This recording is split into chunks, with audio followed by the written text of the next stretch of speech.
Алышқа сәлем, сендермен Тамерланс.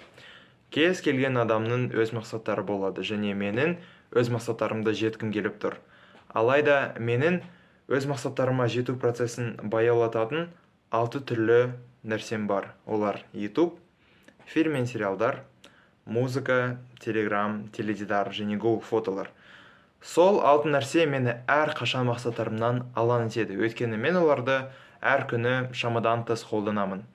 Менің өз мақсаттарымды жеткім келіп тұр. Сондықтан мен аталған 6 нәрсені өзімнің өмірімнен небәрі 10 күнге толық алып тастауға шештім. Және қазір мен бұл тәжірибемді қорытындылайын.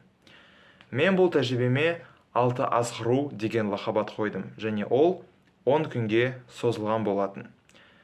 Бұл тәжірибенің фишкасы менің аталған 6 нәрсені, яғни 6 азғыруды қолданбауға тырысуым. Өзіме көмектесу үшін мен күніне 10 рет 1 сағаттық интервалмен осындай аффирмацияларды оқығанмын.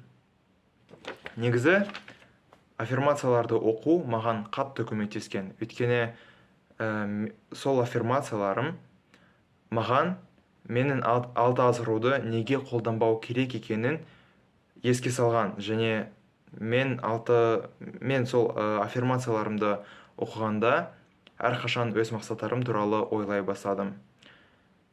Өзімнің прогрессімді реттеу үшін мен аффирмацияларды жазған парақтың артқы бетінде осындай кестені құрғанмын. Нәтижелерімді қорытындысам, мен бүкіл тәжірибе барысында 6 азғыруды тек қана 4 рет қолдандым. Соның үшеуі форс-мажор болған, ал біреуі ломка сияқты бірдеңе болған. Бұл тәжірибе маған өмірдің әлеуметтік желілерсіз, музыкасыз және теледидарсыз мүмкін бола алатынын көрсеткен. Мен өз мақсаттарыма жеткен жоқпын, алайда мен оларға жету үшін анағұрлым жақын тұра бастадым. Сол себепті тәжірибе маған ұнаған, және мен оны тағы да ұйымдастырғым келіп тұр. Ұлыстың ұлы күні құтты болсын, сау болыңыз.